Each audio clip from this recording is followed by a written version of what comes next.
perseners semua dalam mengikuti webinar Atasi Kecemasan Terhadap Ketidakpastian Masa Depan. Terima kasih telah bergabung di webinar Atasi Kecemasan Terhadap Ketidakpastian Masa Depan. Nah, sebelum webinar dimulai, aku mau bacain dulu nih aturan kita selama webinar. 1. Diharapkan tidak spamming di kolom chat atau Q&A. 2. Pertanyaan yang diajukan tidak mengandung sara. 3. Tidak memancing keributan. 4. Menempatkan diri di posisi yang nyaman. 5. Diperbolehkan untuk menyediakan camilan. 7. Siapkan diri perseners untuk fokus dan mencatat hal yang penting. 8. Jika ingin bertanya, silahkan tulis di kolom Q&A. Nah, perseners, nggak lupa nih, 1% ingin ajak perseners semua untuk berbagi insight perseners dapatkan melalui webinar ini. Nah, tentunya apa sih? Nah, kita ada challenge nih. Challenge story Instagram. Nah, gimana sih teknisnya? Teknisnya, perseners harus post 2 story Instagram yang terdiri dari foto atau video momen saat webinar berlangsung. Yang kedua, story dan template yang sudah disediakan di grup Telegram. Template-nya nanti jangan lupa diisi ya, perseners. Kedua story tersebut harus tag Instagram @1% official dan @webinar1%. Serta menggunakan hashtag W1_cemas masa depan. Nah, jangan lupa ya, Instagram perseners semua jangan di privat nih, dan post story tersebut paling lambat 23.59 waktu Indonesia Barat. Tentunya dari challenge ini, perseners berkesempatan untuk jadi salah satu dari 3 orang pemenang yang mendapatkan akses gratis ke webinar Cara Ampuh Mencari Pacar yang akan dilaksanakan tanggal 13 Februari mendatang ya. Jadi jangan lupa nih perseners selama webinar nanti abadikan momennya ya. Nah, perseners, webinar hari ini akan ada 2 sesi. Jadi pastikan diri perseners semua untuk mengikuti dari awal hingga akhir ya. Nah, untuk sesi 1 kali ini kita udah kedatangan pemateri yang luar biasa keren banget dan udah terbiasa nih menangani masalah mengenai kecemasan terhadap masa depan nih. Siapa sih? Pasti perseners sudah bertanya-tanya. Nah, beliau adalah Melissa Catalina Trisnadi, MPSI Psikolog. Biasa kita panggil Kak Melissa nih, perseners. Kak Melissa merupakan psikolog dari 1% yang berkompeten, yang memiliki gelar profesi psikolog dari Universitas Gadjah Mada. Pengalaman menjadi psikolog membuat Kak Melissa terbiasa menangani berbagai klien dewasa. Beberapa masalah yang sering ditangani adalah kecanduan dan kebiasaan buruk, kelelahan emosional, dan demotivasi, kecemasan berlebih, keluhan mood dan emosi, pengalaman traumatis, masalah interaksi sosial, hubungan asmara, hubungan dengan orang tua, pola asuh, dan pernikahan. Nah, pada webinar hari ini, Kak Melissa akan mengajarkan apa yang menyebabkan individu cemas dalam menghadapi masa depan, mengenali konsep masa depan, dan cara mengurangi kecemasan untuk berani melangkah menghadapi masa depan. Pasti persennya sudah penasaran nih, Kak Melissa, seperti apa sih? Nah, kita sapa dulu nih Kak Melissa. Halo Kak Melissa. Oke, halo Apriana, bisa dengar suara saya ya? Cukup jelas? Oh, oke. Sip. Good. Halo persener semua. Salam kenal. Kak Melissa apa kabar? Kabar baik, puji Tuhan, sehat. Dan semangat untuk hari ini. Yuk. Ya. Kak Melissa pasti udah pengalaman banget ya Kak tentang tema webinar kita hari ini. Ya, saya juga mengalami kok ya. Jadi ya sama-sama berproses bareng ya. Psikolog juga bisa overthinking kok. Oke, bener banget Kak. Selama pandemi gini Kak Melissa gimana nih Kak buat konsultasinya dan sebagainya? Iya, untuk saat ini ya karena pandemi saya konseling di rumah aja gitu ya. Jadi buat teman-teman perseners kalau memang butuh konseling silahkan bisa gampang tinggal kayak kalian ada di rumah kalian bisa konseling dan itu membantu kok gitu. Iya, zaman sudah semakin berkembang ya Kak, udah semakin gampang nih buat Yes. psikolog gitu. Oke Betul. nih Kak, tambah berlama-lama lagi pasti perseners juga udah penasaran gimana sih tentang materi ini. Jadi langsung saja waktu dan layar saya persilahkan.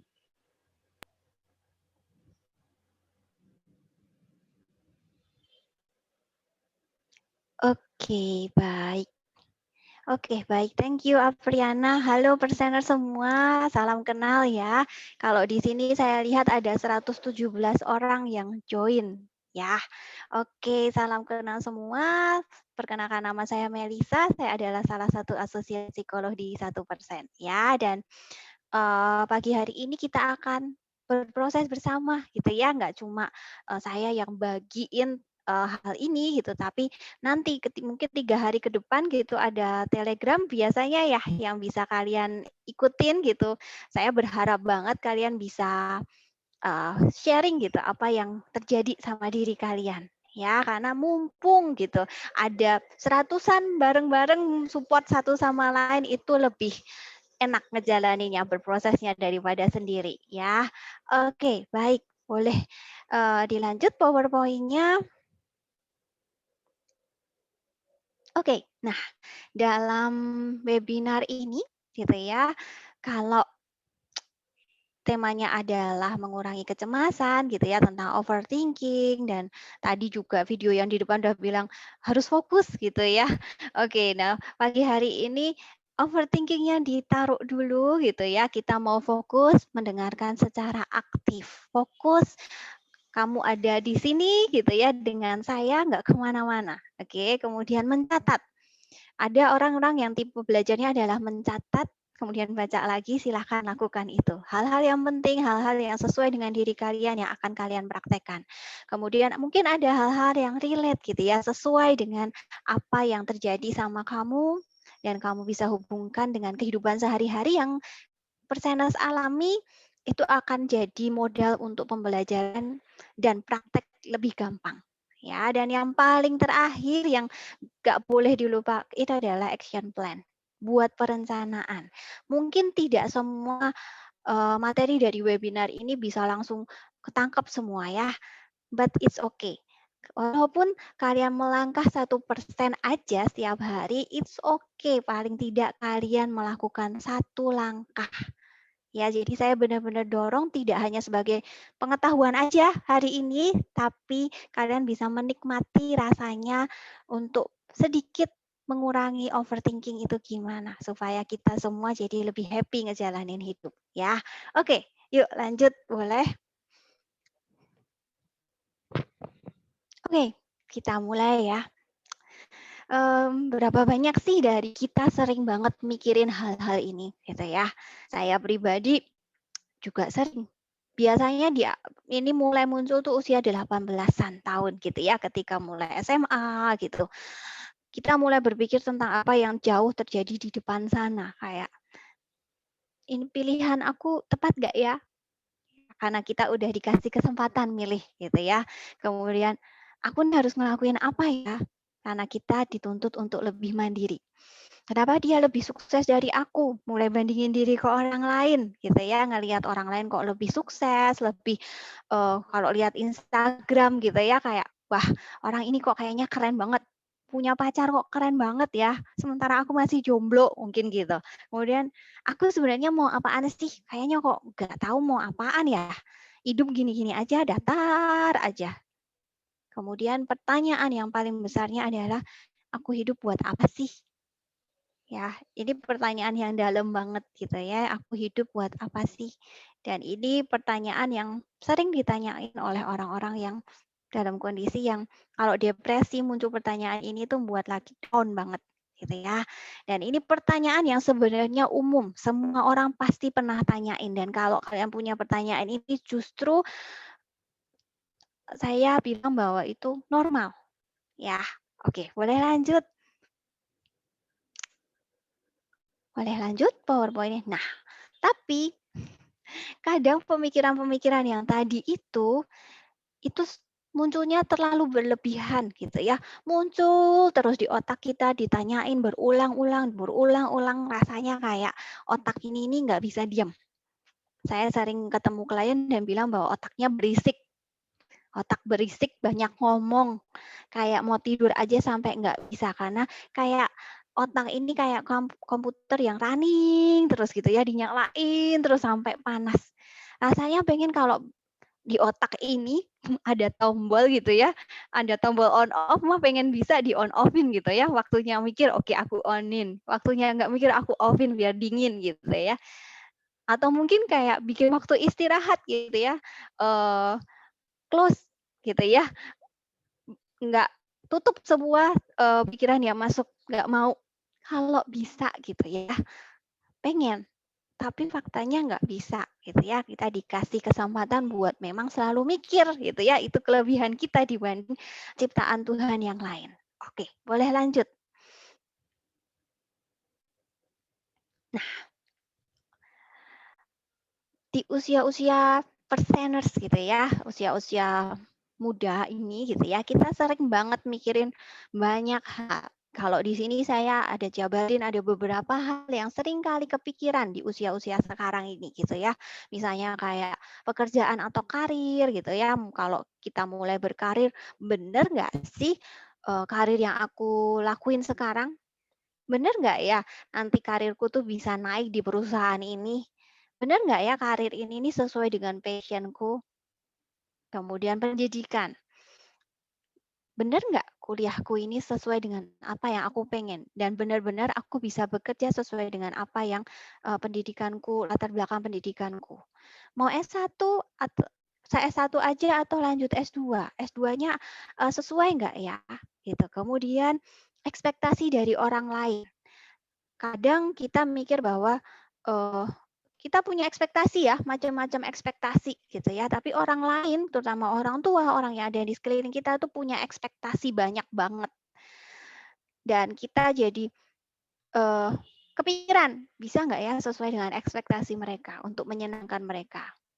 Oke, kemudian tentang finansial gitu ya. Seringkali kita juga mikir tentang bisa nggak ya mandiri, mau punya mobil sendiri gitu ya, bisa naikin haji orang tua mungkin gitu ya, bisa nggak punya rumah sendiri nanti. Oke, kemudian tujuan hidup, aku maunya apa dan kadang ini juga mendekati Valentine ya, pertemanan dan jodoh sering banget jadi pikiran, ya umur segini masih jomblo aku, gimana ini ke depannya, ada nggak yang mau sama aku? Kalau sama cewek ini kayaknya aku nggak bisa deh, aku nggak suka, tapi dia suka aku, gitu ya.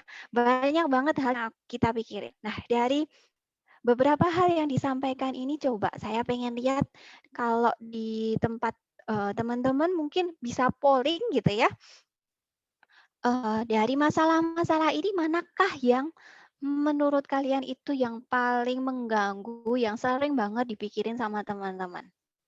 Oke, kita cek ya. Ini ada 85%. Yang mana yang paling kepikiran sama teman-teman saat ini? Oke. 90%. Oke. Boleh dipikir, dirasakan gitu ya. Yang mana ya paling mengganggu? Masalah yang kelihatannya paling tinggi persentasenya kalau dilihat di saya adalah pekerjaan atau karir. Ya, kemudian oke, pekerjaan oke, udah kelihatan ya full share hasilnya pekerjaan atau karir itu menduduki 37% gitu ya, teman-teman cemas akan karirnya. Kemudian baru ke pendidikan, kemudian tujuan hidup, kemudian finansial, kemudian ekspektasi orang tua, hubungan jodoh, kemudian pertemanan. Oke, berarti yang paling mengganggu karir ya. Oke, baik. Oke, boleh lanjut. Thank you buat sharingnya.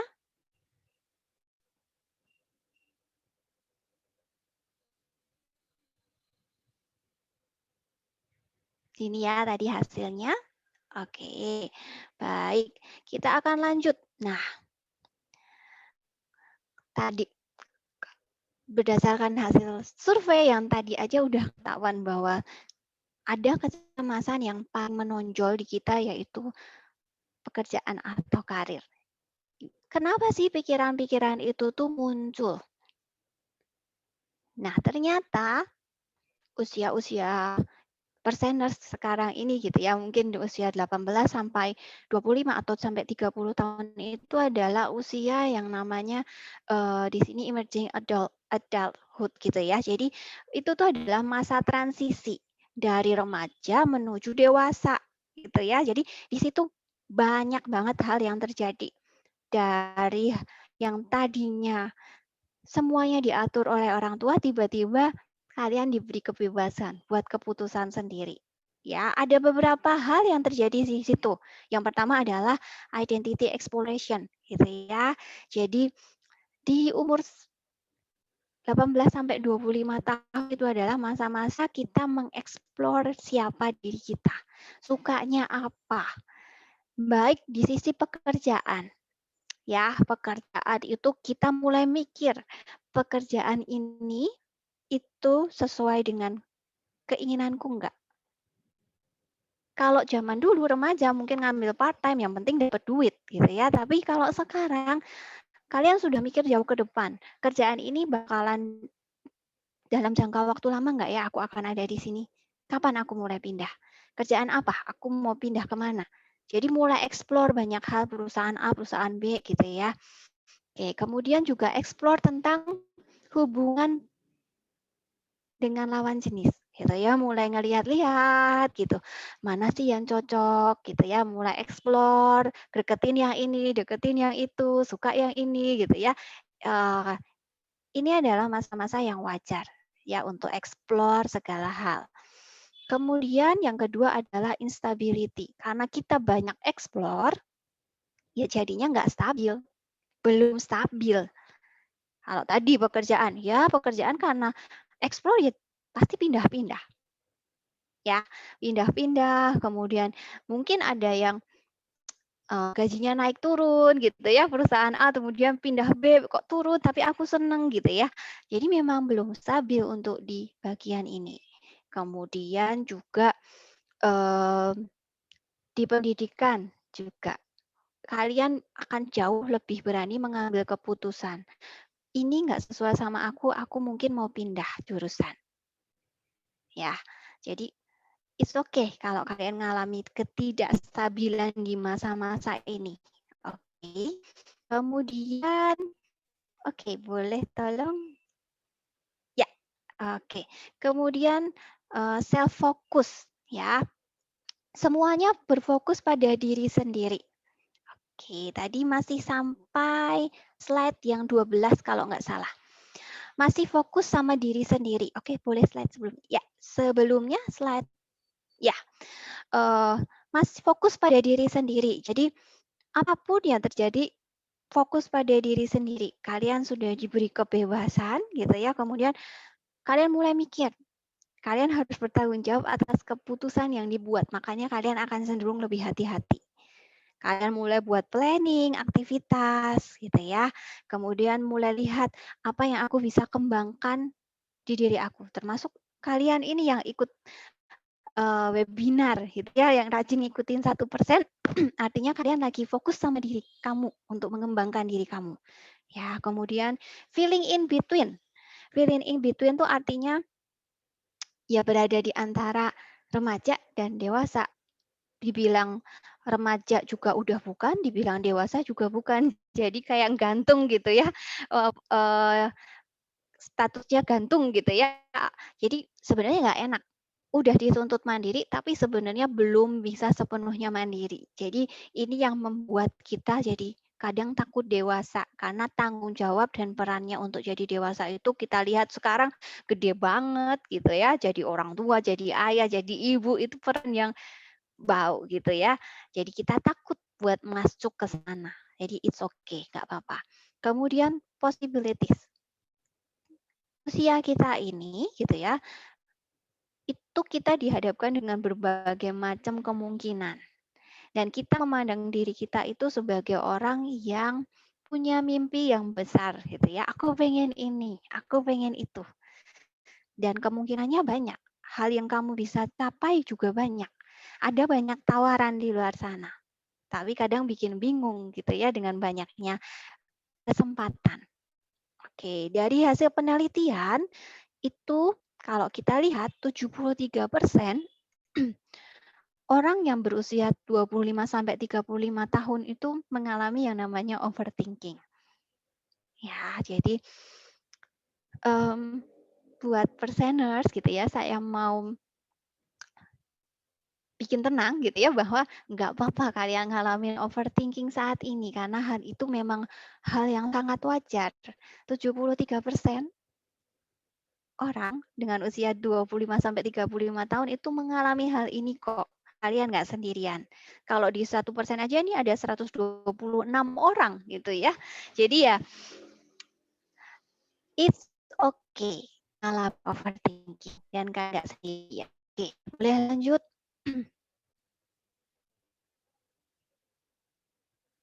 Ya, nah, overthinking itu apa sih sebenarnya? Kadang orang bilang gampang banget ya, overthinking, gue overthinking nih gitu. Tapi sebenarnya overthinking itu apa? Overthinking adalah proses berpikir. Proses berpikir yang di dalamnya ada proses analisa. It's good ya, kita bisa menganalisa itu sangat-sangat bagus. Ya, menganalisa. Tapi sayangnya, menganalisanya itu berlebihan dan terus-menerus. Kamu mencoba cari kurangnya, pemikiranmu di mana gitu, dan kayaknya nggak ada yang perfect gitu ya. Diulang terus, coba cari yang baru lagi, ini kurangnya begini lagi gitu ya.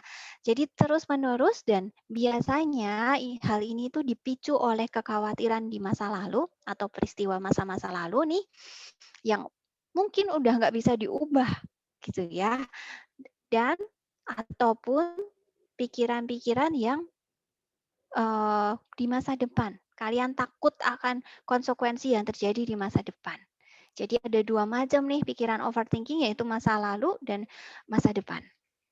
Nah, tadi saya bilang kan wajar sebenarnya, tapi overthinking ini akan tambah parah banget gitu ya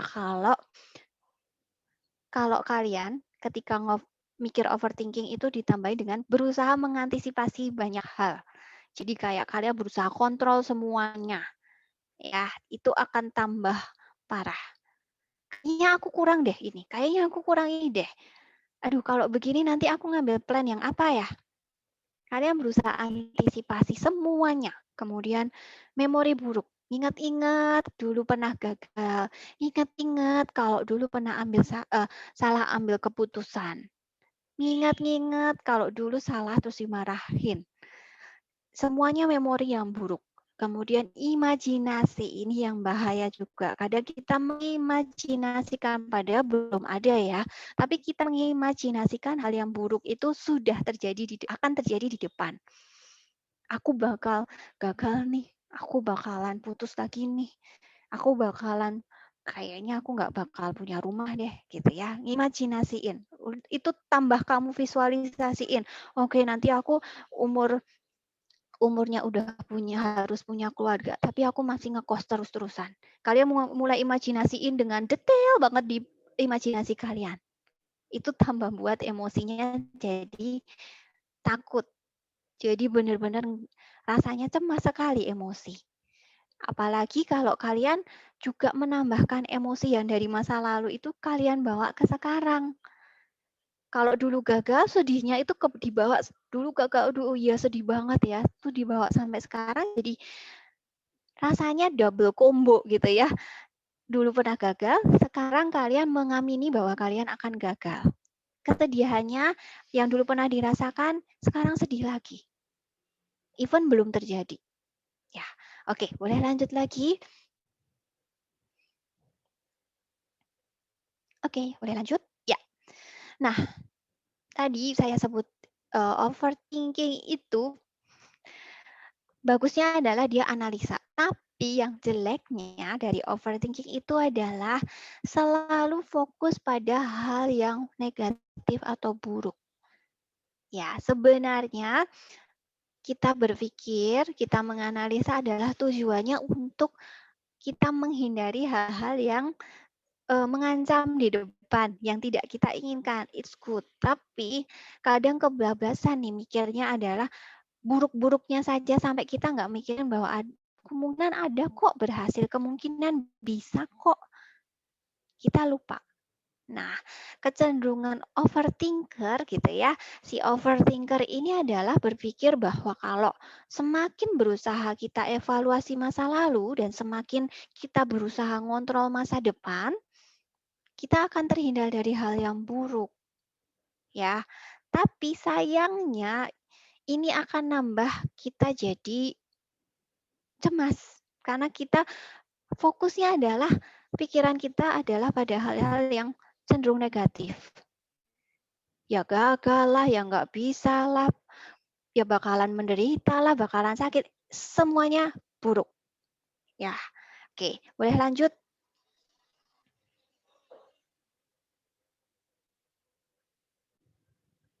Oke, nah ini adalah dua pikiran yang muncul ketika kita overthinking. Kita bisa memikirkan masa lalu, ya, mikirin hal yang sama terus-menerus di kejadian masa lalu, itu membuat kita nggak berdaya. Ya, jadi mungkin ada kesalahan yang kita buat di masa lalu. Kemudian kita akan muncul, seharusnya aku waktu itu nggak ambil jurusan ini. Seharusnya waktu itu aku minta maaf sama pacarku. Seharusnya waktu itu aku belajar lebih rajin. Ya, kata seharusnya ini akan membuat kita tambah merasa nggak berdaya.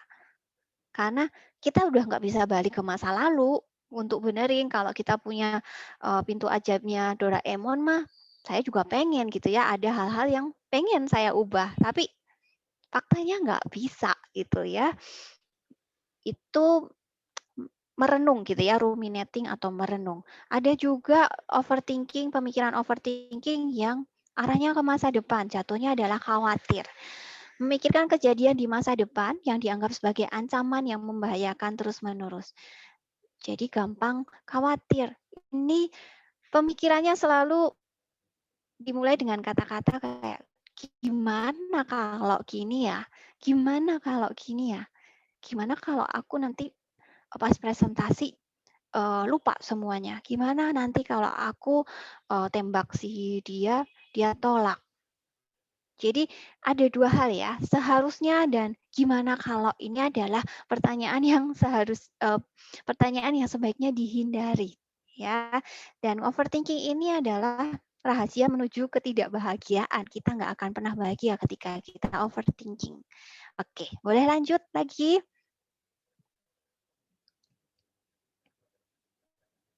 Oke, dan si overthinker ini gitu ya akan punya berbagai pemikiran. Tadi selalu buruk. Apa aja buruknya gitu ya? Kita cek bareng-bareng apakah kita punya checklist pikiran ini gitu ya. Kita jadi punya pikiran ya mental filtering gitu ya. Mengabaikan semua aspek positif dari sebuah situasi. Jadi kita nggak bisa lihat positifnya ya. Kemudian kayak membesar-besarkan gitu ya. Kayak kita punya kaca pembesar, fokus pada kesalahan dan gede-gedein. Oke, kemudian fortune telling gitu ya. Jadi kita kayak selalu memprediksi bahwa hal buruk itu selalu dan pasti akan terjadi pada diri kita.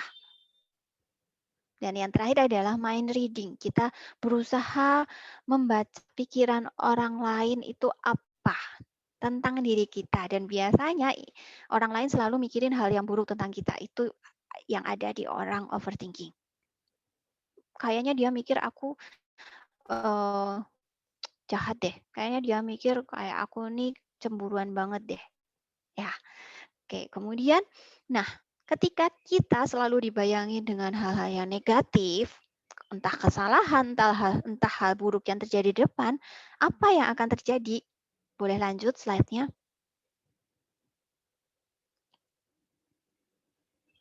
Oke. Kita kayak ada di treadmill gitu ya. Kita lari, kita ngos-ngosan gitu. Bahkan kecepatannya bisa nambah terus gitu. Kita lari, kita keringatnya keluar gitu ya. Tapi stuck hanya di situ aja. Nggak kemana-mana. Ya kalau treadmill bisa ngurangin berat badan gitu ya, bikin kita sehat. Tapi kalau overthinking, enggak. Jadi ya kamu akan stuck di situ dan bahkan nambah gitu ya, karena kita nggak bisa mecahin satu masalah, kita pecahin gitu ya. Tapi masalah itu numpuk, kita selalu menghindar, menghindar, menghindar, menghindar. Iya, jadi ya pikirannya capek, tapi ternyata nggak kemana-mana. Ya, oke, boleh lanjut lagi.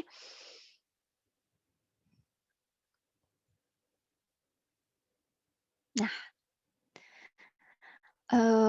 kalau tadi saya sampaikan di depan bahwa overthinking itu sebenarnya wajar dialami oleh kita, gitu ya. Tapi seberapa wajarkah? Apakah ini akan membawa dampak buruk ke kita, gitu ya?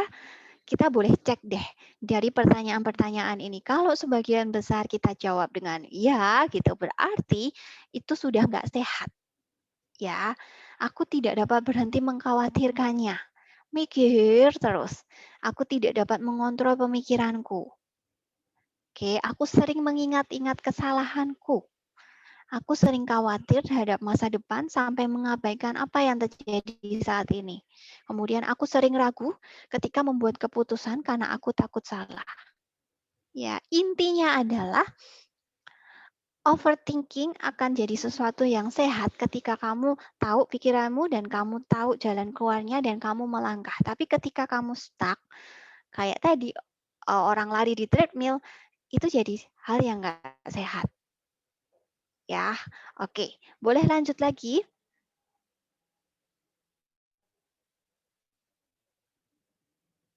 Oke. Idealnya, ini kondisi idealnya ya, semua berharap bisa seperti ini. Gitu, tapi kita sedang menuju ke sana gitu ya. Untuk kalian yang lagi ikutan webinar ini, tenangkan diri, kita sedang menuju ke sana. Memang tidak bisa langsung 100% sembuh gitu ya, hilang gitu, enggak. Tapi kita sedang menuju ke sana. Ini kondisi ideal yang kalian akan capai gitu ya. Ada masalah, kemudian kita mulai berpikir, ya kita cari jalan keluar, kita bikin planning gitu ya. Kemudian kita menemukan ide dan melakukan hal itu. Ada hal-hal yang akan kamu dapat, yaitu pertama, self reflection gitu ya. Kita bisa merefleksikan diri. Misalnya kita mikir kesalahan-kesalahan yang zaman dulu gitu ya. Dari kesalahan itu kita berpikir apa sih hal yang aku bisa perbaikin? Oh, aku orangnya misalnya, oh aku waktu itu kurang teliti. So, kita buat planning. Oke, supaya aku lebih teliti gimana? Misalnya, oh oke aku harus ngecek berulang-ulang. Kalian buat planning dan nggak planning aja, tapi kalian lakukan. Jadi problem solving, jadi kalian benar-benar melangkah. Ya, sebenarnya di overthinking itu sebenarnya udah ada refleksi diri, udah ada planning, tapi sayangnya nggak dilakukan. Gitu ya. Nah, setiap kalian berpikir gitu ya, ketika overthinking dan kalian udah mikirin ide gimana caranya, baliknya adalah terus aku bisa ngapain setelah ini? Itu perlu ditanyakan. Ya, oke, boleh lanjut lagi. Nah, oke. Ini adalah penyebab dari overthinking gitu ya. Kita jadi ngerti bahwa ada dua hal yang menyebabkan kita itu overthinking. Ada faktor internal, ada faktor eksternal. Kalau internal itu adalah dari dalam diri kita sendiri. Ya, dari dalam diri kita sendiri. Gitu ya. Kalau eksternal itu dipengaruhi oleh lingkungan kita. Faktornya dari luar yang mempengaruhi kita jadi overthinking. Kalau yang internal ini adalah bisa jadi karena kita memang memiliki karakteristik kepribadian tertentu. Contohnya adalah orang yang cenderung sangat perfeksionis itu cenderung lebih overthinkingnya lebih tinggi, ya, karena mereka terlalu bisa sangat detail, ya, dalam membuat planning gitu ya, dalam mencoba untuk menganalisa, but it's okay gitu ya. Oke, ini kelemahan tapi perfeksionis juga ada bagusnya gitu ya, untuk lebih detail. Jadi jangan juga menyalahkan gitu ya. Memang ada sisi lemah, ada sisi kuat. But it's okay, kita belajar sama-sama. Kemudian ada juga usia. Tadi semakin kita mendekati usia dewasa gitu ya, kita akan cenderung overthinkingnya lebih tinggi karena banyak hal yang terjadi di sana. Oke, kemudian jenis kelamin. Kalau jenis kelamin ini saya masih mencari gitu ya. Ada yang bilang bahwa cewek itu lebih overthinking daripada cowok gitu ya. Kalau dari sistem cara berpikirnya memang cewek itu jauh lebih rumit gitu ya. Dari pikiran yang logika dihubungkan ke perasaan gitu ya. Jadi memang lebih rumit. Kalau cowok biasanya memang sudah strict ketika ada masalah cari problem solving-nya gitu. Tapi kalau untuk cowok ini gitu, kadang beban yang mereka tanggung itu juga jauh lebih berat. Ya, mereka dituntut jauh lebih berat daripada cewek gitu ya. Mereka jadi kepala keluarga, menghidupi anak istri gitu. Jadi itu juga akan bisa memicu overthinkingnya jauh lebih tinggi sebenarnya. Kemudian gangguan psikologis tertentu. Ya, ketika kita memang memiliki kecenderungan kecemasan gitu ya, kepribadian yang cemas, ya pasti akan menyebabkan kita overthinking. Ya, tapi bisa juga overthinking yang buatin kita cemas. Jadi dua hal ini bisa saling timbal balik gitu ya. Oke, itu yang internal. Tapi bukan berarti internal ini nggak bisa diatasin ya. Bisa ya. Oke. Kemudian eksternal. Kalau yang eksternal itu adalah pola asuh yang overprotective atau otoriter. Kenapa?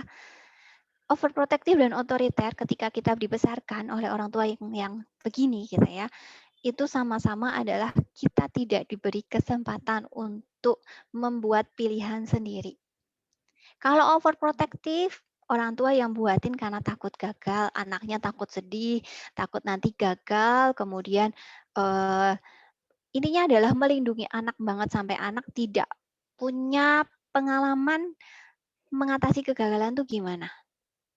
Kalau otoriter yang membuat keputusan adalah orang tua, harus A, harus B, harus C. Ketika anak misalnya buat pilihan sendiri dan itu salah, langsung dimarahin. Gitu ya. Jadi semuanya akan membuat kita jadi cenderung overthinking karena kita tidak terbiasa. Oke. Kemudian ekspektasi dari lingkungan. Tadi juga saya sudah sempat bilang bahwa apa yang orang lain inginkan dari kita, harapan orang lain, standar norma sosial. Oh, kamu udah kerja, harusnya bisa kasih uang ke orang tua. Sementara kamu masih dalam tahap merintis karir kamu dan kamu belum bisa memberikan ke orang tua. Ada perasaan bersalah ya dan mulai berpikir overthinking bahwa aku nggak berguna ya. Oke, kemudian ada juga yang disebabkan karena beragam pilihan yang kita hadapin sampai bingung. Buat kita jadi overthinking. Pengalaman traumatis atau kegagalan di masa lalu. Ya, ini sangat-sangat membekas sekali untuk membuat kita jadi overthinking karena kita nggak mau gagal lagi kan. Gitu. Jadi sebuah situasi akan dianggap sebagai ancaman. Situasinya sama, mungkin situasinya bisa beda, tapi otak kita itu sudah mencap bahwa itu tuh ancaman, kamu akan bahaya. Jadi kita akan mulai mikir macam-macam, kemungkinan buruk itu akan selalu ada. Oke, boleh lanjut lagi?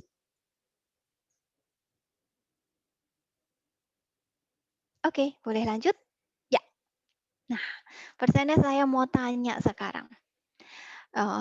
Ketika kalian overthinking gitu ya, coba cek sama-sama perasaan apa sih yang muncul ketika kalian overthinking. Mungkin bisa dibantu untuk pollingnya dari tim panelis.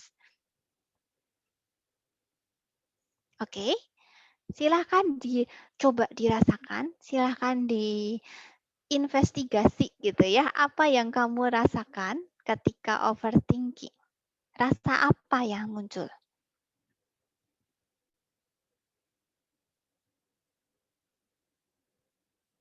Oke, baik. Silahkan coba dirasakan perasaannya apa ketika overthinking.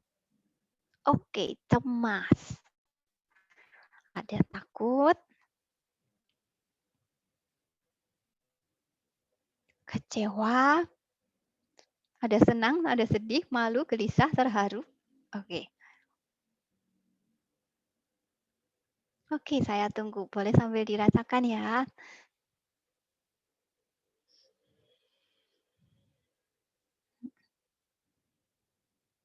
Oke, baik. Ayo, masih 77% yang belum, boleh kita polling sama-sama.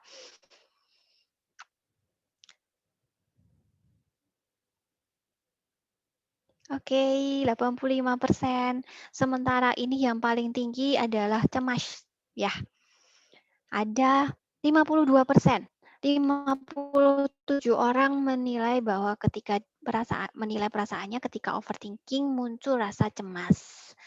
Oke, kemudian takut, kecewa. Yes, kadang juga jadi kecewa sama diri sendiri karena tidak bisa sesuai dengan yang diharapkan ya. Oke, saya akan share. Oke. Jadi resultnya adalah ternyata cemas. Sebagian besar ketika overthinking akan mengalami cemas. Kemudian dilanjut dengan takut, kemudian gelisah, oke, sedih, kecewa, marah, dan malu. Oke, baik. Oke, thank you buat keterbukaannya ya. Saya sendiri kalau overthinking juga cemas ya. Oke, boleh lanjut. Oke. Ya. Oke, nah tadi ada yang bilang cemas dan takut gitu ya. Sebenarnya apa sih? Nah, bedanya cemas dan takut tuh apa? Itu mirip-mirip ya, emosi yang mirip. Kalau takut itu biasanya adalah ketika kita menghadapi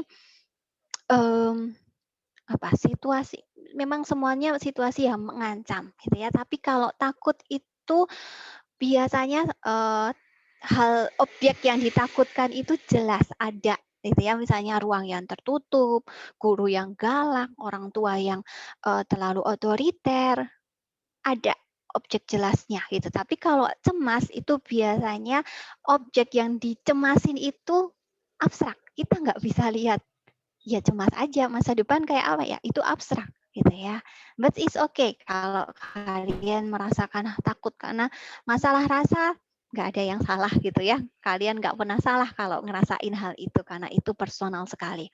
Gitu. Kemudian, nah sekarang kita bahas kecemasan itu apa sih ya? Sebenarnya cemas itu perasaan gitu ya, emosi, perasaan, tapi banyak nyangkut sama kondisi fisik kita. Ada perasaan tegang gitu ya. Tegangnya itu berasa di fisik. Misalnya kalau orang yang cemas tuh biasanya tegang di bagian leher. Kalau klien saya ada yang mengalami lehernya sampai panas. Ya, gelisah, kayak gak bisa diem. Oke, kemudian ya pikirannya mikir terus gitu ya. Oke, kemudian ada banyak perubahan fisik yang terjadi. Kalau kalian lagi overthinking gitu dan kalian memang punya kecenderungan darah tinggi gitu ya, ya tekanan darahnya akan naik. Tekanan darah naik itu karena jantungnya berdebar-debar gitu ya.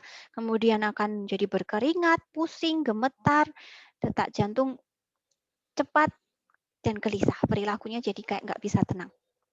Nah, kenapa sih kita kok punya tanda-tanda kayak gitu ya?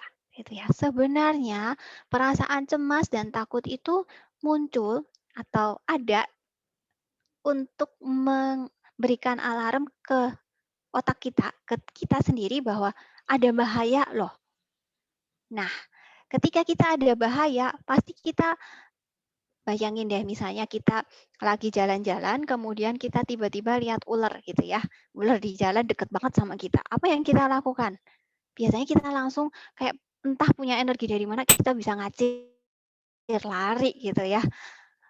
Nah, sebenarnya kenapa gejala-gejala ini muncul kayak tekanan darah naik gitu ya, kemudian kayak gelisah, kayak energinya tuh sebenarnya ada. Itu karena sebenarnya ditujukan supaya kita tuh bisa lari. Jadi, tapi kalau dalam hal ini munculnya ya jadinya ke fisik jadi ya gelisah gitu ya, karena kita nggak bisa lari karena tadi objeknya nggak jelas gitu ya. Oke, oke. Waktunya tinggal 15 menit lagi, baik. Oke, kemudian ada kecemasan antisipatori. Apa sih kecemasan antisipatori? Itu adalah kecemasan akan masa depan. Ya, mikirin sesuatu kejadian di masa depan. Oke, boleh lanjut? Ya, oke. Mungkin saya akan jelaskan sebentar aja tentang yang ini. Nomor 22, oke. Ya, oke, yang 22, slide 22, baik. Nah, ini penting juga kalian ketahui gitu ya, bahwa pikiran, perasaan, dan perilaku itu adalah 3 hal yang sangat terkoneksi satu sama lain. Kalau boleh gampangnya, ketika pikiran kita negatif, perasaan kita negatif, perilaku kita juga negatif. Itu nyambung satu sama lain. Oke, misalnya pikiran. Kita misalnya takut ketika misalnya nggak diterima kerja. Ya, pikiran kita, aku gagal, nggak akan diterima kerja nih. Perasaannya apa ketika menghadapi wawancara? Karena kita udah punya pikiran itu, perasaannya jadi cemas. Mungkin muncul perasaan sedih. Perilaku kita yang muncul adalah ketika wawancara, jadinya kayak kita udah berasa gagal. Gitu ya, jadi mungkin akan muncul gugup. Kayak ngomong terbata-bata, perilaku yang muncul gitu ya. Oke, dan rasanya takut banget ngadapin situasi wawancara. Jadi kayak, aduh dateng nggak ya, nanti ditanyain macam-macam. Ya, jadi akan muncul perilaku flight, itu apa namanya, menghindar, atau kalian akan tetap maju. Nah, ketika kalian menghadapi situasi yang menurut kalian mengancam, contohnya masa depan itu adalah hal yang mengancam, itu udah kayak di otak kita bikin signal, ini bahaya nih. Ada bagian di otak kita yang merespon hal itu, namanya amigdala. Itu akan merespon kita ke arah emosi takut. Ya, kemudian dari amigdala ini akan mengeluarkan atau ngasih tahu nih ke bagian hipotalamus. Jadi hipotalamus itu akan mengeluarkan hormon yang membuat kita jadi adrenalin kita jadi terpacu, jadi tinggi. Jadi makanya wajar kalau kita jadi deg-degan, gitu ya, deg-degan. Ketika amigdala ini on bahwa alarm bahaya, si bagian yang mikir tentang gimana ngambil keputusan, gimana kita buat planning itu shutdown, nggak bisa. Jadi yang responnya adalah respon-respon emosi negatif semua karena cara ngambil keputusannya melihat secara lebih jelas itu shutdown. Ya, oke. Jadi why kenapa saya sarankan pikiran itu perlu disentuh dulu gitu ya, cara kita berpikir karena nantinya akan berpengaruh ke perasaan dan perilaku. Oke, boleh lanjut lagi? Oke, boleh lanjut. Nah, apa efeknya cemas? Banyak banget ya, yang pasti negatif. Berpengaruh kesehatan fisik, kemudian susah tidur, kemudian lelah, jadi prokrastinasi gitu ya. Jadi kayak kita menghindari untuk melakukan tugas, kita menunda pekerjaan. Sulit buat keputusan, nggak berani coba hal-hal yang baru karena takut kalau salah. Dan juga berpengaruh juga loh ke hubungan dengan orang lain. Ya, oke, boleh lanjut lagi? Oke, boleh lanjut? Ya. Nah, dari beberapa penelitian gitu ya, mindfulness kalau kalian pernah dengar itu ternyata jadi obat yang jitu untuk orang-orang yang cemas. Why mindfulness? Kenapa mindfulness? Karena mindfulness ini membuat kita fokus pada hari ini, pada saat ini. Kalau tadi kita lihat, overthinking itu akan selalu ada 2 hal ya. Mikirin yang dulu kesalahannya, merenung, dan mikirin yang khawatir yang di depan. Padahal kita adanya di hari ini, kita nggak ada di masa lalu, kita nggak ada di masa depan. Yang bisa kita lakukan yang di hari ini, gitu ya. Dan mindfulness ini membuat kita menjadi lebih perhatian gitu pada pikiran, perasaan, dan sensasi tubuh kita saat ini. Oke, boleh lanjut lagi? Oke, nah kunci dari mindfulness ini ya, kuncinya adalah kita menerima perasaan kita, pikiran kita, sensasi tubuh kita, diterima dulu aja. Pertama disadarin dulu. Pikiranmu apa, rasamu apa, sensasi fisikmu apa. Meskipun itu nggak enak. Meskipun kamu ngerasa benar-benar kayak nggak suka sama perasaan ini, nggak suka sama pikiran ini. Diterima dulu, disadarin bahwa oke, aku faktanya sekarang lagi ngadepin ini, diterima. Kenapa harus diterima? Gitu ya, karena perasaan itu akan datang dan pergi. Ya, nggak akan menetap lama.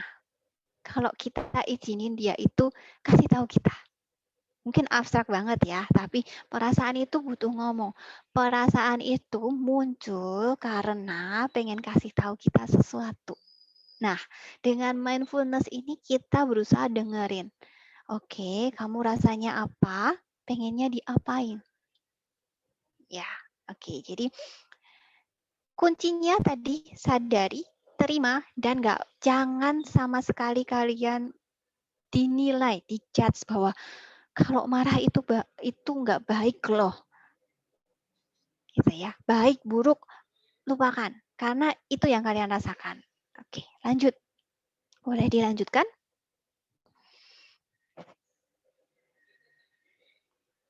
Nah, kenapa tadi mindfulness? Karena mempengaruhi sistem kerja otak, kemudian membangun kesadaran. Kita jadi jauh lebih peka terhadap diri kita, kemudian kita bisa ngurangin pikiran-pikiran yang negatif kita tuh apa dengan menyadari. Kemudian meningkatkan kesehatan fisik kita. Jadi ngurangin tension yang tadi gitu ya. Jadi kita akan jauh lebih calm. Ya, oke, boleh lanjut lagi.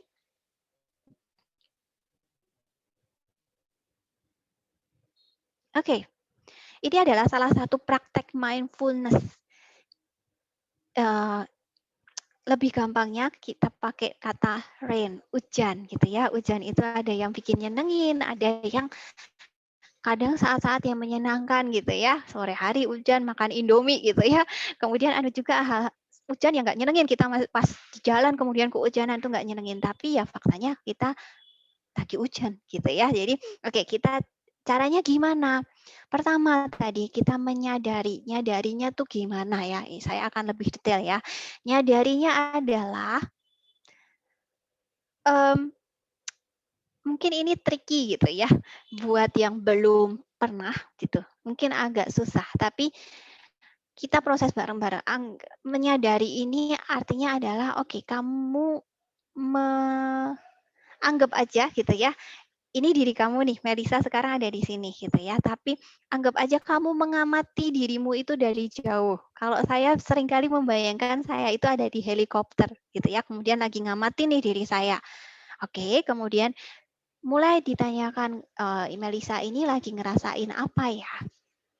Oke, Melisa ini sekarang lagi merasakan takut misalnya. Oke, Melisa lagi merasa takut. Dihindari menggunakan kata aku takut. Ya, Melisa takut, tapi Melisa sedang merasa takut.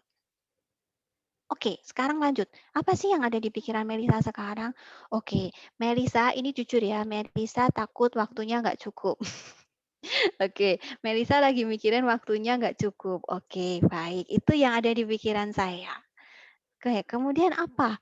Sensasi tubuh yang dirasakan.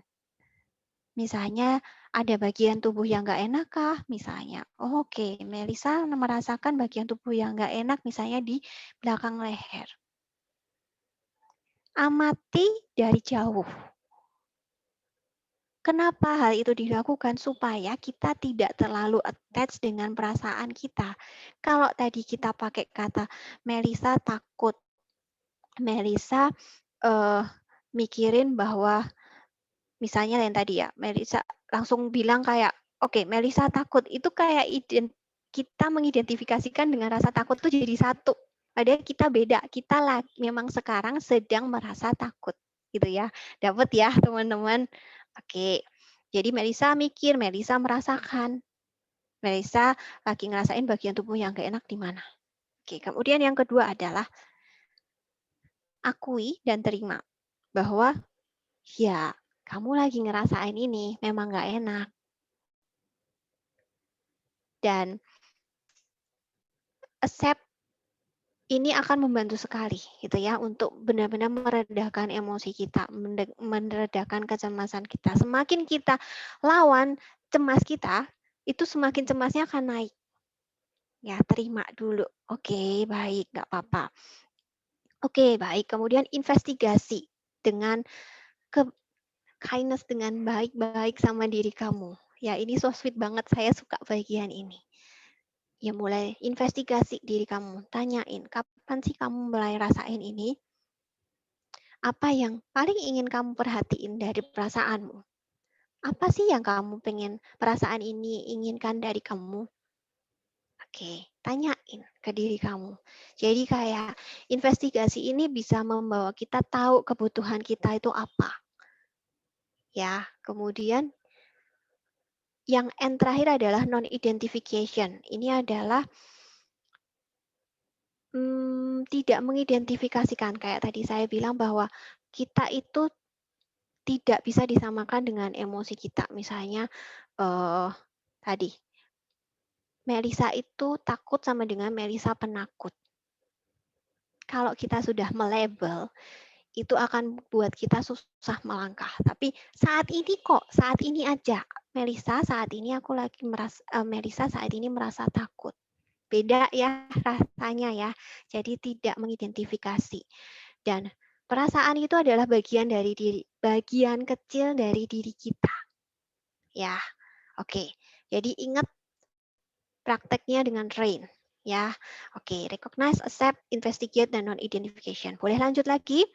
Oke, kita berpacu dengan waktu, teman-teman. Baik. Oke, nah,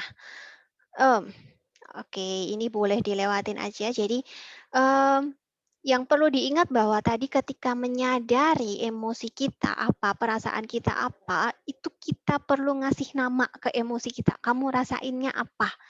Dan ketika kita bisa namain emosi kita, kita jauh lebih bisa mengambil langkah untuk mencukupi kebutuhannya, untuk menanggulanginya. Ketika emosi kita kita nggak tahu gitu ya apa, itu akan jauh lebih sulit untuk ditaklukkan. Jadi dengan menamai, kamu akan menjinakkan emosi kamu. Jadi perlu kalian cari emosi apa yang kalian rasakan, dan nggak hanya 6 aja emosi, itu ada banyak. Sedih itu ada duka itu mungkin ada juga kecewa, yang mana rasanya?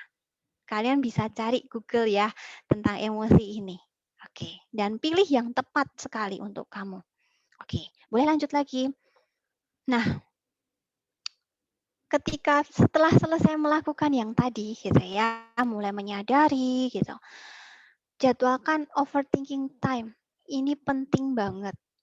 Ya, kasih waktu kalian untuk menulis apa yang kalian overthinkingin. Jadi ketika muncul di kita saat kita lagi melakukan sesuatu gitu ya, kemudian muncul nih pikiran overthinking, kita ingat bahwa aku tadi udah mikirin, udah selesai waktunya untuk mikirin, nanti aku akan ambil jalan keluarnya. Dan fungsinya lagi adalah ketika kalian udah nulis dan bahkan kalian mungkin udah planning, ketika overthinking ini muncul, oke, aku tadi udah coba cari jalan keluarnya dan aku akan lakukan nge-solve problem ini kapan. Ya, jadi itu akan membantu sekali.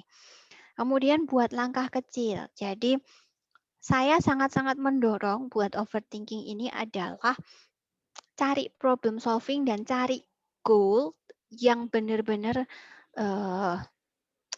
goal kecil-kecil aja dulu gitu ya. Karena dengan goal kecil dan yang kalian achievable untuk melakukan, ketika kalian berhasil melakukan satu langkah, itu akan membuat emosi kita naik gitu. Jadi kayak pikiran kita jadi kayak, yang tadinya bilang kamu bakal gagal, itu akan dilawan dengan buktinya kamu bisa kok, ini langkah kecil ini. Itu akan sangat membantu banget. Dan ini sangat seru buat dilakukan.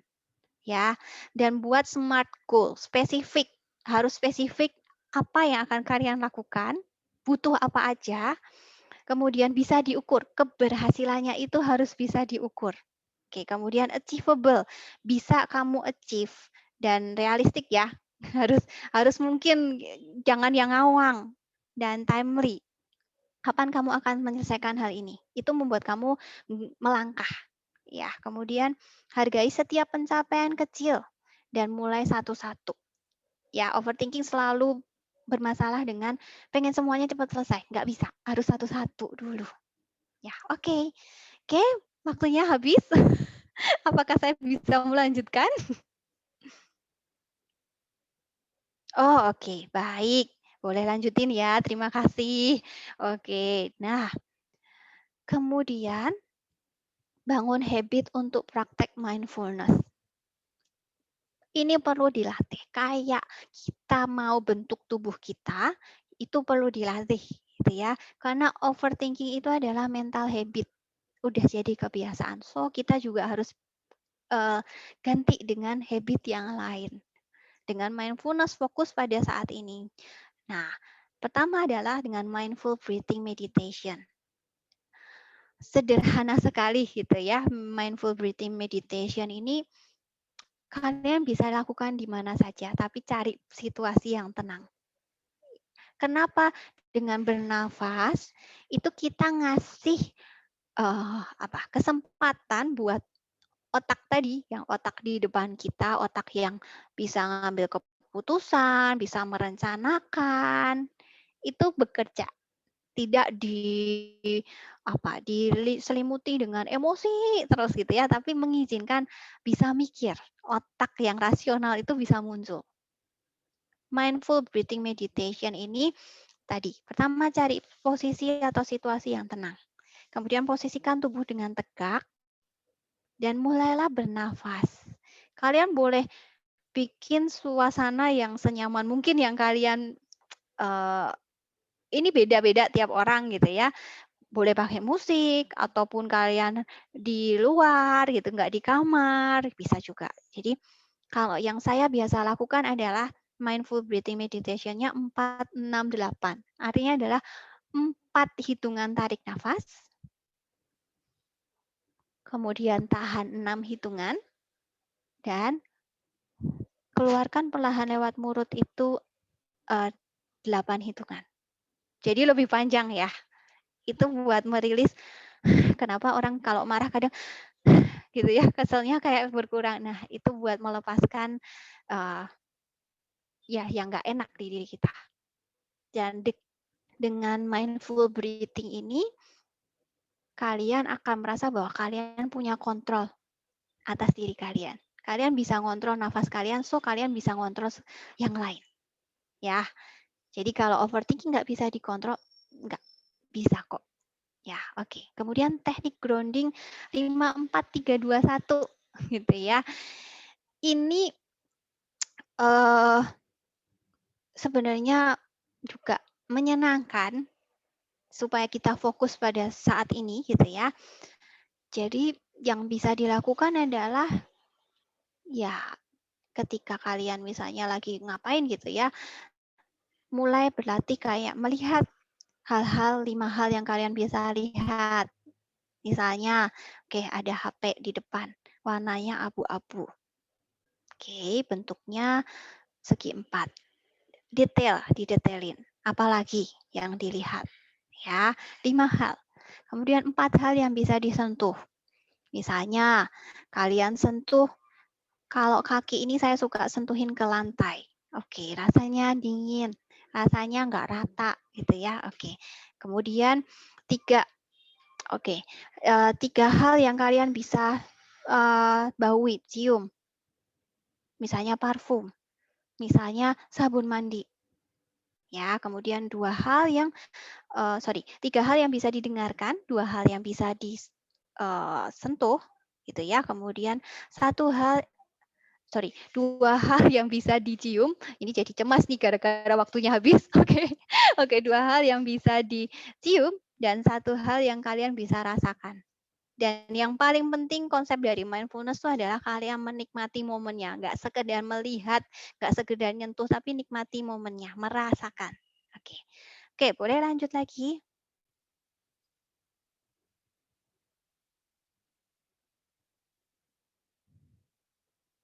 Oke.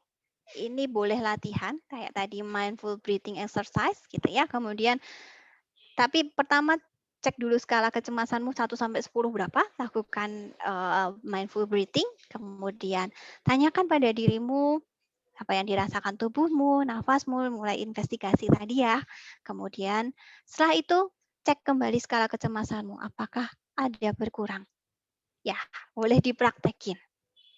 Saya encourage untuk dipraktekkan. Oke, boleh lanjut lagi. Nah, oke, ini yang terakhir. Kalau misalnya kalian merasakan kecemasanku itu sudah nggak bisa dikontrol dan apalagi mempengaruhi aktivitas sehari-hari, misalnya nggak bisa bangun tidur, nggak bisa bekerja, gitu ya, ya kalian harus ketemu dengan orang yang profesional, gitu ya, karena kalian butuh butuh bantuan ataupun berpengaruh ke kesehatanmu. Oke, kemudian mulai menarik diri, ngunci diri di kamar, muncul perasaan nggak berdaya, aku tuh nggak bisa ngapa-ngapain, nggak berguna, kemudian coping yang nggak adaptif itu adalah melukai diri sendiri atau orang lain gitu ya, atau minum alkohol, ngerokok, ya berarti itu tanda alarm bahwa kalian butuh untuk disembuhkan. Ya, boleh lanjut. Ini terakhir kayaknya ya. Oke. Ini satu pesan buat kalian bahwa kalian kadang nggak perlu lihat ujungnya tangga itu di mana ya, tapi yang kalian perlu lakukan adalah ya melangkah dulu aja satu anak tangga, it's okay. So, saya tanya pada diri kalian, langkah apa yang akan kamu ambil hari ini karena kamu hidup di hari ini. Ya, oke, gitu. Oke, baik.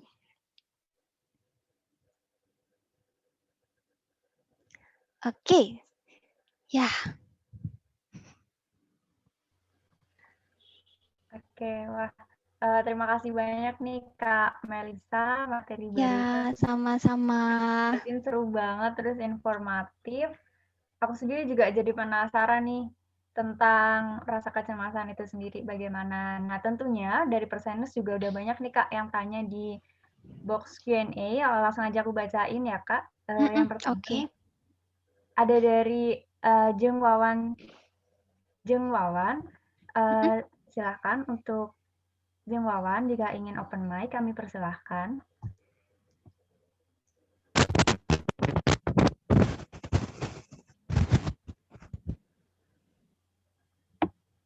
Halo Kak. Halo. Halo.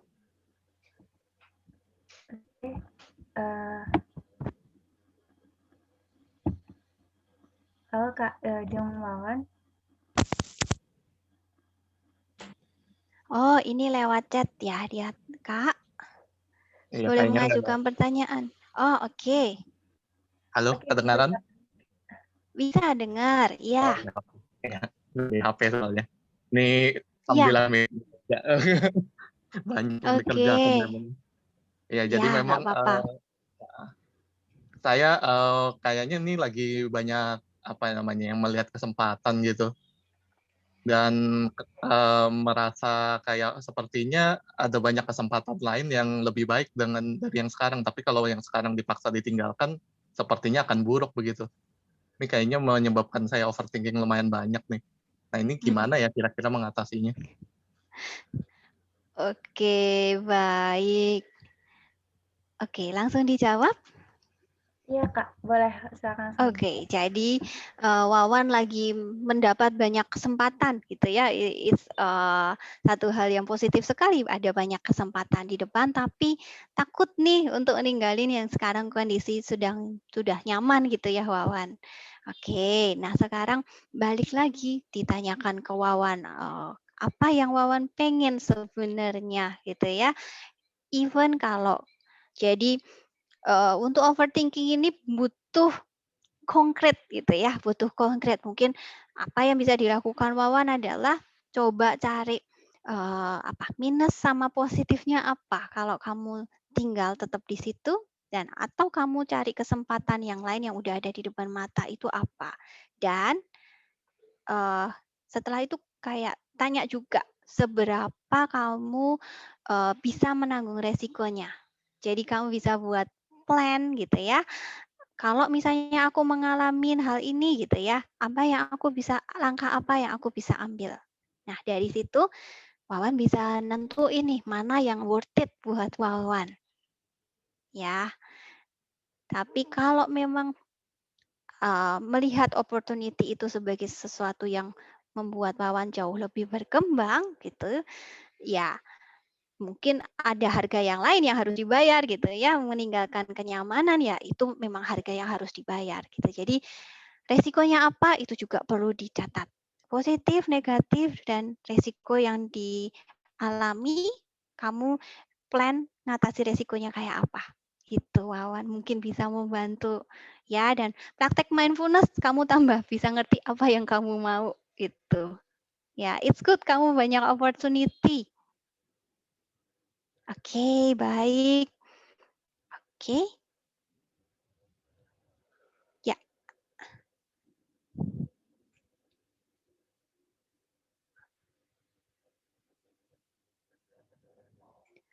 Oke, baik. Dari panelis 1%, gimana?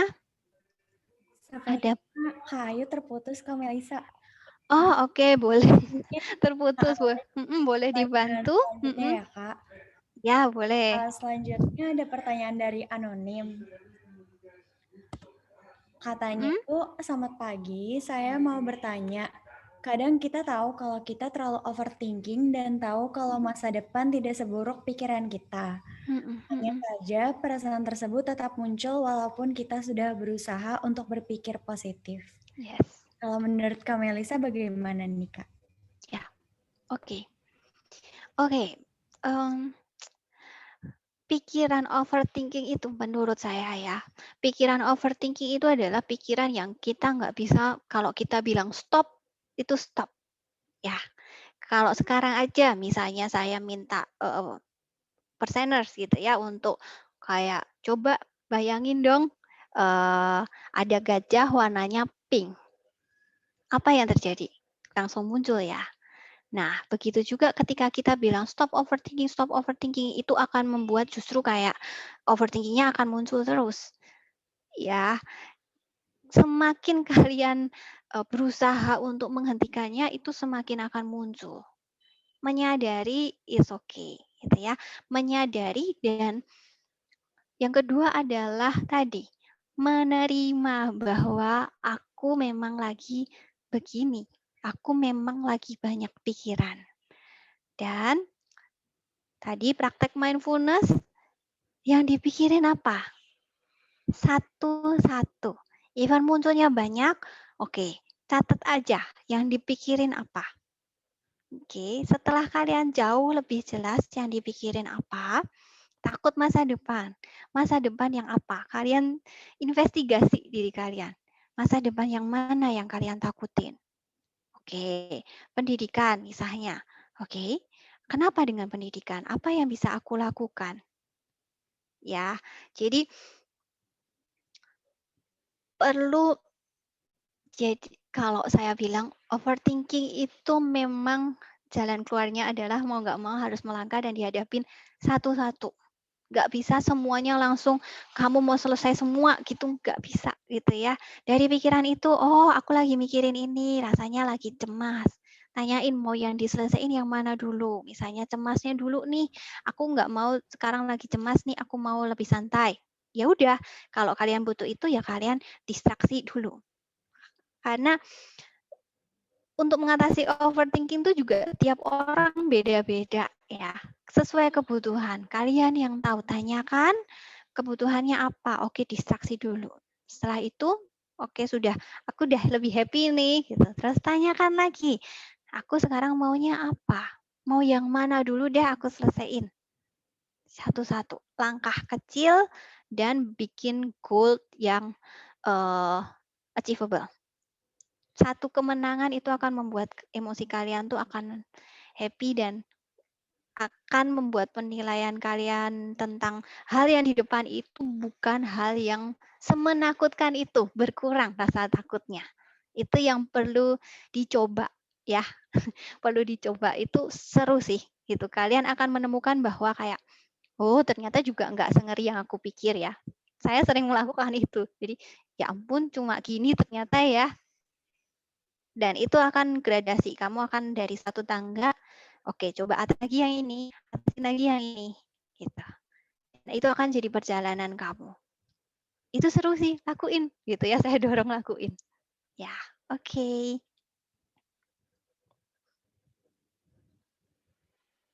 Oke, boleh lanjut lagi pertanyaan selanjutnya mungkin. Oke, terima kasih Kak Melisa. Iya, barusan keluar ya. Iya Kak, Baik, nggak apa-apa. beberapa kendala teknis. Oke, nggak apa-apa. Oke Kak, pertanyaan selanjutnya nih Kak. Ada dari Kak Agung Roni. Silakan untuk Kak Agung Roni, jika ingin open mic kami persilahkan. Halo, suara saya terdengar jelas? Dengar. Dengar, Agung, dengar jelas. Oke, silakan. Iya, Kak Melisa. Kalau ini sih diskusinya ada di sekitaran peer group saya. Mungkin ini terdengar jadinya ambis atau gimana. Tapi di lingkungan yang saat ini tuh saya merasa bahwa everyone is too competitive gitu. Jadi they're trying to be not only being the best version of themselves, tapi menjadi yang terbaik di antara yang lain gitu kan. Nah, jadi tuh kadang itu kasih tekanan yang luar biasa gitu. Misalkan di karir ini, saya mau jadi yang terbaik, saya harus ngambil pendidikan ini, kursus ini, financial cost-nya juga lumayan gitu loh. Jadinya cemas gitu, kayak bisa nggak ya melakukan ini semua. Tapi di lain sisi kalau nggak dilakukan, jadi mediocre aja hidup gitu, gini-gini aja. Jadi sebenarnya problem solving-nya jelas kalau mau jadi yang terbaik, do ABC. Tapi at cost-nya signifikan. Tapi menjadi mediocre pun rasa kok gini-gini aja hidup, nggak puas. Tapi ya itu dia perasaan-perasaan yang tidak bisa mengambil keputusan itu sih, Kak. Jadi pertanyaannya, what should these people do gitu? Harus ngapain ya gitu? Pertanyaannya jadi overthinking ya. Should. Oke, thank you. Should. Oke, baik. Thank you ya Agung. Baik, memang nggak gampang ya kalau kita ada di lingkungan orang-orang yang kompetitif gitu ya. Jadi kayak kita mau nggak mau keseret sama mereka bahwa kita harus gitu ya. Paling tidak sejajar dengan mereka. Dan itu kayak menyiksa banget gitu ya. Karena tadi ada cost yang harus dibayar gitu. Ya, saya sebenarnya perlu tahu lebih banyak gitu ya tentang masalah ini Agung. Tapi satu hal bahwa ketika tadi aku bilang bahwa ya sebenarnya ada bagusnya juga gitu ya untuk ikut kompetisi, bahwa aku jadi lebih berkembang dan lain sebagainya. Tapi yang jadi masalah adalah, kalau yang saya tarik kesimpulan adalah jadi membandingkan diri sama orang lain gitu ya. Aku harus ada di tahapan itu. Gitu. Dan tadi aku juga sempat bilang jadi bukan jadi the best version dirinya gitu. Oke. Saya mungkin paham dengan situasi itu, but proses orang gitu ya, perlu digarisbawahi bahwa proses setiap orang itu beda-beda ya. Dan ketika kita jadi kompetisi is good, but yang membandingkan diri orang dengan orang lain ini yang menyiksa. Jadi gimana caranya? Kalau saya yang sering saya lakukan adalah ketika saya bandingin dengan orang lain tuh tersiksa banget gitu ya. Jadi banyak takutnya. But ketika saya membandingkan diri saya dengan yang sebelumnya sesuai dengan kemampuan saya dulu misalnya 5 gitu ya. Tapi kemampuan saya sekarang, saya menilai diri saya ada di angka 7. Itu jauh lebih melegakan buat saya. Selain saya melihat progres diri saya sendiri, saya jauh lebih menghargai bahwa ada usaha yang saya lakukan untuk diri saya. Gitu. Jadi buat bandingin diri saya dengan yang lalu itu juga sebuah proses ya, karena kita harus mengesampingkan orang luar yang kompetisi gitu ya. But saya kompetisinya dengan diri saya yang dulu-dulu deh gitu. Karena saya ketika mikirin itu saya tahu akan tambah cemas. But ketika saya mikirin bahwa kompetisinya adalah diri saya dulu dengan sekarang, itu paling tidak cemasnya sedikit berkurang. Dan kamu lebih bisa melihat progresnya secara lebih detail tentang diri kamu. Ya, ketika kamu bandingin sama orang lain, progres itu nggak kelihatan dan kadang kita nggak ngehargain. Jadinya capek ketika ngejar itu. Itu Agung mungkin bisa membantu ya. Jadi bandingkan Agung yang dulu dengan yang sekarang mungkin. Oke, Agung, semoga terjawab. Atau dari Agung ada feedback untuk Kak Melisa? Cukup Kak Melisa, insightful. Thank you. Thank you, Agung. Thank you, Agung. Kita lanjut ke pertanyaan berikutnya ya, Kak. Oke, boleh. Ada dari Muhammad Hijaz Mubarak, Kak. Oke, halo Muhammad Hijaz. Oke, halo Muhammad Hijaz. Halo. Oke, silakan Muhammad Hijaz. Kami persilahkan. Halo Kak, saya mau nanya terkait gimana sih Kak cara mengendalikan overthinking dari akibat trauma yang di masa lalu, yang misalnya kita kayak dulu itu kayak pernah ngecewain seseorang, jadi kita trauma banget, jadi kita nggak percaya diri lagi, jadi kita terus-terusan beroverthinking, takut ngecewain lagi. Itu gimana sih Kak cara ngendaliinnya? Oke, baik Hijaz.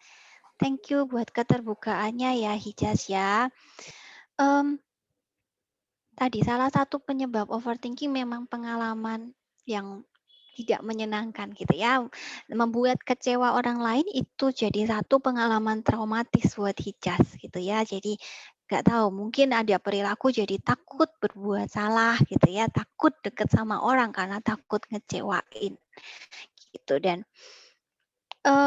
memang otak kita itu gampang banget pengalaman yang nggak menyenangkan itu selalu gampang banget nempel di otak kita. Apalagi kalau kita udah nambah labeling bahwa kamu ini mengecewakan. Ya, oke, dan yang saya apresiasi Hijaz, thank you buat kamu menyadari hal itu gitu ya. Dan yang bisa dilakukan adalah ketika kamu tertrigger gitu ya, jadi takut gitu ya, dan pikiran kamu selalu kayak mungkin nggak tahu, saya butuh tanya lebih dalam sebenarnya, kayak aku yang salah gitu ya, kenapa kejadian ini terjadi ya karena salahku ya. Nah, balik lagi bahwa kita udah nggak hidup di yang dulu gitu ya, sayangnya kejadian itu sudah terjadi. Ya, sekarang caranya adalah biar otak kita ini belajar hal yang baru lagi. Ya, bahwa ketika mulai tertanam labeling aku ini selalu mengecewakan, ya, berarti ada hal yang bisa kamu lakukan, cari bukti bahwa kamu itu nggak selalu mengecewakan. Mungkin ada bukti-bukti kecil gitu ya, yang membuat kamu merasa bahwa, aku yang bagian ini aku bisa kok menyenangkan orang lain. Jadi nggak 100% aku mengecewakan orang lain. Kemudian lanjut lagi bahwa hal apa yang bisa kamu lakukan terhadap mungkin kesalahan yang terjadi zaman dulu?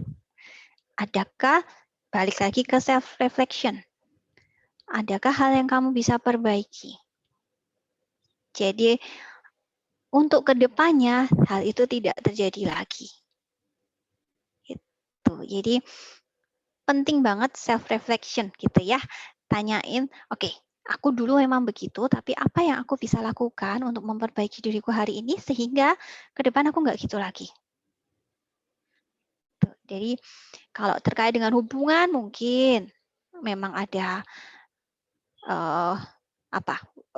kesempatan untuk memperbaiki hubungan, ya lakukan itu supaya itu juga tidak mengganjal gitu ya. Saya mungkin sebenarnya butuh masalahnya apa gitu ya gitu dan tapi kalau misalnya sampai pengaruhnya ke self esteem kamu jadi nggak percaya diri dan berpengaruh ke pekerjaan gitu ya, itu berarti mungkin perlu diproses lebih lanjut gitu ya, boleh melalui mentoring atau konseling gitu. Thank you ya Hijaz buat keterbukaannya ya. Oke Kak, makasih. Yuk sama-sama. Oke, terima kasih dan Kak Melisa. Jadi intinya kita harus self reflection gitu ya Kak. Iya betul. Oke, pertanyaan selanjutnya dari anonim nih Kak. Menurut aku juga menarik nih pertanyaannya. Jadi gimana sih cara overthinking yang sehat dan tidak merusak psikis akan ketakutan di masa depan? Oke, overthinking yang sehat gitu ya. Oke, overthinking yang sehat adalah jawabannya gampang ketika kita bisa melangkah untuk mengatasi overthinking kita gitu ya. Jadi nggak stuck, nggak kayak yang digambar tadi lari terus gitu ya. Tapi larinya mungkin lari nggak di treadmill, tapi lari di benar-benar di jalan gitu ya. Jadi tadi oke, overthinking wajar. Tapi setelah overthinking kamu breakdown, apa yang buat kau overthinking? Masalahmu apa? Di mana? Apa yang kamu bisa lakukan? Kamu berani melangkah, itu jadi overthinking yang sehat. Karena kamu melangkah untuk kamu atasi masalahmu, untuk kamu berkembang. Gitu. Jadi ya tadi balik lagi ketika overthinking jalan satu-satunya adalah ya kalian melangkah gitu. Yang namanya ketakutan, kecemasan itu memang obatnya adalah kalian coba langkahin gitu ya. Kalian coba untuk alamin. Karena hanya bukti gitu ya. Bukti yang membuat kalian akan termotivasi untuk menyelesaikannya. Itu bukti bahwa oh pikiranku ini salah. Oh perasaanku ini ternyata bisa diatasin. Oh ternyata aku nggak stuck. Ketika kalian nemuin hal-hal itu akan membuat kalian termotivasi untuk nyelesain. Dan keberdayaan diri kalian tuh akan lebih naik, PD kalian lebih naik. Yang dulu ini bisa kok, yang sekarang juga pelan-pelan aku bisa. Jadi overthinking yang sehat kalau kalian temuin bisa melakukan problem solving-nya. Satu-satu aja, nggak semua kok, nggak bisa semua, satu-satu dulu ya, gitu. Oke. Oke, terima kasih Kak. Jadi overthinking yang sehat itu ketika kita melangkah untuk mengatasi masalah tersebut ya Kak? Iya, betul sekali. Oke, kita lanjut aja nih ke pertanyaan selanjutnya Kak. Ada dari anonim lagi. Dari persentase usia dan overthinking, kenapa di usia lanjut malah persentase overthinking-nya itu berkurang, Kak? Dan kenapa hanya di umur remaja aja yang persentasenya itu tinggi? Oke, baik. Kalau tadi kenapa remaja aja gitu ya, 17 sampai 35 tahun kayaknya tadi kalau nggak salah. Ya tadi karena mereka mengalami banyak hal kayak tadi, explore banyak hal gitu ya. Tadinya yang nggak bebas, tadinya semua diatur orang tua terus diberi kebebasan, keputusannya dia tanggung sendiri. Tapi resikonya juga tanggung sendiri ya gitu. Jadi mereka akan lebih jauh hati-hati sekali dan perubahan peran gitu ya. Perubahan peran itu membuat kita punya tanggung jawab yang lebih. Dari anak mahasiswa kuliahan kemudian ke jadi pekerja itu tanggung jawabnya beda lagi ya. Kalau mungkin kuliah yang penting lulus gitu ya, yang penting tanggung jawab ke orang tua. Kalau pekerjaan mungkin udah banyak hal kamu bertanggung jawab sama atasan kamu bertanggung jawab sama kolega kamu gitu ya. Jadi tambah usia itu tanggung jawabnya tambah besar memang. Dan kenapa di remaja itu yang paling terbebani sekali? Karena apalagi di masa transisi ya. Karena kita belum ada di masa dewasa. Jadi itu masih ngawang sekali. Dewasa itu kayak ada banyak tuntutan. Aku harus ini, aku harus jadi kepala keluarga, aku punya rumah, nikah, punya anak, membiayai mereka gitu. Itu di depan sana yang kita belum alami, tapi kita udah memegang tanggung jawab itu di hari ini gitu ya, supaya persiapan ke sana. Nah itu memang bebannya berat sekali. Kita masa persiapan itu bebannya cukup berat. Supaya masa depan kita oke, gitu ya. Ya, itu masa remaja. Tapi ketika kita tambah tadi ya, kenapa sih waktu yang kita usia-usia lansia gitu, itu kenapa overthinkingnya berkurang? Bukan berarti tidak ada. Mereka juga struggle dengan macam-macam. Struggle dengan masa pensiun, struggle dengan penyakit gitu ya. Tapi tambah usia itu tambah orang itu bisa belajar dari pengalaman dan menerima itu. Ya, jadi kenapa orang yang lebih tua kenapa lebih nggak overthinking? Mereka jauh lebih punya rasa ikhlas gitu ya terhadap hidup ini gitu. Bahkan hidup aja mungkin udah misalnya usia lansia gitu, mereka udah nggak ada pilihan lagi gitu ya untuk yang mereka kejar gitu ya. Yang penting aku happy hari ini gitu. Jadi ambisinya mungkin udah berkurang juga. Kenapa mereka jadi lebih tenang gitu ya, calm. Yang penting anak-anaknya sehat, happy, udah. Jadi nggak ada hal yang mereka struggle buat capai. Yang penting happy aja hari ini gitu. Kalau dilihat ya orang tua. Oke. Oke, terima kasih Kak Melisa. Jadi di usia-usia peralihan gitu akan lebih banyak eksplor banyak hal gitu ya Kak. Betul. Oke, nah kita ke pertanyaan selanjutnya nih Kak dari Almi juga.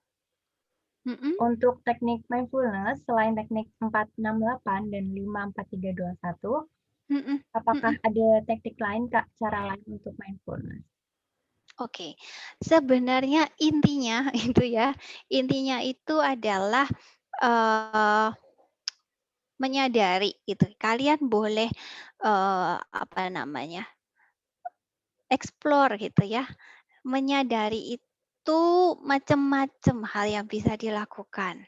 Kalau kita breakdown satu-satu, misalnya tidak usah 54321 gitu ya, tapi kayak misalnya kalian ambil saja salah satu, misalnya kita aktifin indera penciuman kita gitu ya. Jadi ya udah kita bikin momen misalnya saat mandi. Ini juga yang sering saya lakukan, mindfulness. Jadi ketika stres gitu ya, tiba-tiba saya stres, kemudian oke, saya mau buat waktu untuk diri saya sendiri, waktu saya mandi. Dan apa yang bisa aku lakukan gitu, mindful ketika mandi ya, aku merasakan misalnya mencium bau sabun, menikmati momen itu, kayak ngerasain air yang ada di aku guyur gitu ya, rasanya dingin gitu. Itu pun teknik mindfulness, sederhana sebenarnya dalam kehidupan sehari-hari. Kayak misalnya juga waktu makan. Biasanya makan aja asal kenyang gitu ya. Tapi ketika mindful eating gitu ya, kita bisa menyadari bahwa oke, lihat warnanya apa, kemudian rasanya apa. Itu membuat pikiran kita fokus ketika makan dan nggak kemana-mana. Dan ini bangun habit untuk ya pikirin yang sekarang dulu dan menikmati momennya supaya kita nggak overwhelmed dengan banyak hal. Itu sih. Jadi kegiatan apapun sebenarnya bisa. Ya asal tadi fokus dengan kegiatan itu, nikmatin, rasakan dengan indera kalian. Itu. Ya. Tekniknya banyak, tapi lebih banyak ke pernafasan juga. Ya, jalan dengan mindfulness juga bisa. Kalian melakukan jalan-jalan gitu ya. Tapi juga pakai teknik tadi, rasakan apa yang dirasakan kaki gitu. Itu juga akan membantu. Bahkan nafas, postur tubuh kita postur tubuh kita bisa duduk tegak gitu, kemudian sambil nafas itu juga mindfulness. Ketika kita merasa lagi kayak nggak pede, nggak berdaya gitu ya, ketika kita tunduk gini, kemudian kita bilang aku lagi happy gitu, kayak kita mencoba motivasi diri kita sendiri, nggak bisa gitu. Tapi ketika kita tegakin itu, kemudian kita oke, aku merasakan aku berdaya dan kamu bisa nafas, itu juga mindfulness. Sederhana sebenarnya, nggak usah yang gimana yang kayak meditasi diem gitu. Ada orang-orang yang bisa, ada orang-orang yang nggak bisa gitu. Saya bukan tipe orang yang langsung diem duduk meditasi gitu, nggak. Jadi dalam kehidupan sehari-hari pun bisa. Mindful ngobrol sama teman itu artinya kalian beri perhatian penuh saat itu ke teman, itu juga mindfulness ya gitu. Oke, terima kasih Kak Melisa. Jadi ternyata banyak banget ya Kak cara buat mindful bahkan di sekitar kita. Iya, betul. Oke, Kak Melisa dan Berseners, mungkin segitu dulu pertanyaannya karena keterbatasan waktu juga. Nah, kita mau istirahat dulu nih dan mau lanjut ke sesi kedua. Semoga jawaban dari Kak Melisa tadi cukup jelas buat Berseners semua dan cukup membantu. Sekali lagi terima kasih banyak untuk Kak Melisa. Aku jadi makin paham nih bahwa overthinking ini merupakan proses berpikir yang di dalamnya itu ada proses analisa. Sepertinya agak putus, Apriana. Oke, halo Kak. Ya, agak terputus tadi. Oke, mohon maaf Kak. Jadi aku mau sedikit menarik kesimpulan nih bahwa overthinking ini merupakan proses berpikir yang di dalamnya itu ada proses analisa, akan tetapi analisa ini berlebihan dan terus-menerus. Nah, biasanya hal ini tuh dipicu oleh pikiran masa depan maupun kejadian di masa lalu. Lalu untuk gejala overthinking ini pun ada dua, dari masa lalu dan masa depan. Lalu untuk penyebabnya itu dari internal dan eksternal. Nah, mindfulness itu bisa jadi salah satu obat untuk mengatasi hal tersebut. Oke, setelah ini kita akan masuk ke sesi istirahat dan akan memulai sesi pemaparan materi kedua. Dan diharapkan Perseners dapat kembali pada pukul 12.30 ya. Tapi sebelum itu aku mau minta Perseners nih untuk mengisi post test sesi 1 agar dapat ukur nih pemahaman dari Perseners semua. Oke, selamat beristirahat dan sampai bertemu di sesi 2 ya, Perseners. Sekali lagi terima kasih Kak Melisa. Sama-sama, thank you, bye semua.